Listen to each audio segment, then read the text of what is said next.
No. Um, actually, I worked as a UAW hourly worker for years. Excuse me, a UAW. UAW, worker? United Auto Worker, in the union. In the union. I worked for General Motors in security, and then I worked as a manager and a general supervisor over building Cadillacs and Oldsmobiles. And I commuted from Flint to Lake Orion for 5 years to do that when they first built the new Lake Orion plant, assembly plant, in Lake Orion. But prior to that, I never expected to do that, by the way. My 9 brothers and sisters either worked for General Motors or Hurley Hospital here in this area, and myself, being the youngest of 10, I never expected to do that. I was like, I lived in New York I went to junior high school in New York City, and Excuse me, like where did you work? Where did you go to high school? Or? I went to high school at Northwestern High School. And when I came out of, before I graduated from high school, I went to junior high school in New York City. I was in Flint. My mother and father separated. We moved to New York City. Pretty close to Harlem. I'm not sure if you know about Harlem in New York. And back in the early 60s, it was a very different world. President Clinton lives in Harlem now, so I mean it's a little bit different. But when I lived in Manhattan and Harlem, it was a rough place. So I'm sorry. That's can okay. you back up? You were talking about where you lived. It was really close to Harlem and New York City. Manhattan. Manhattan. Manhattan, in New York City. Okay.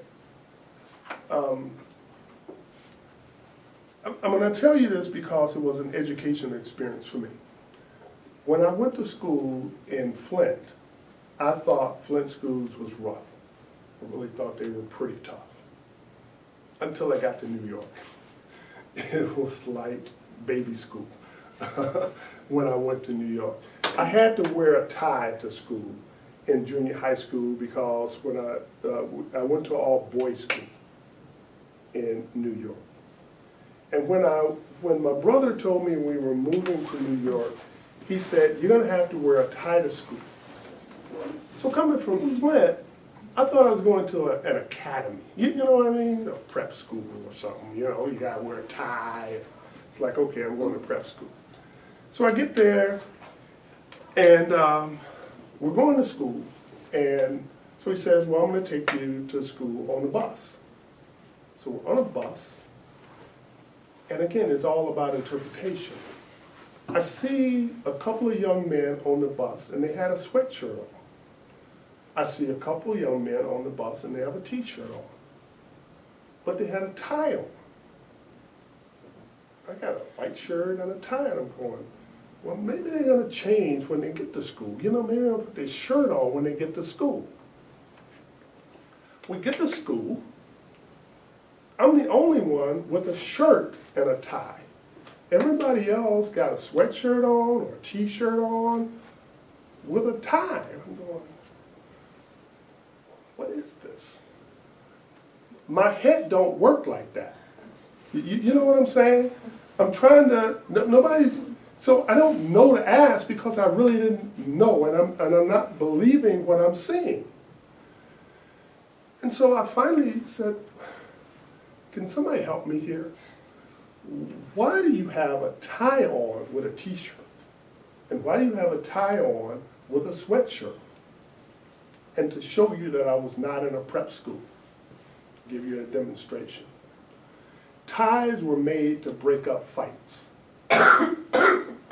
Police officers wear ties that snap off, you know, little clip-on ties. But these kind of ties, the staff would come up, they would reach around, they would grab this tie, and they would jam it into your Adam's apple like that. And what they call walk and talk. Because they used it to break up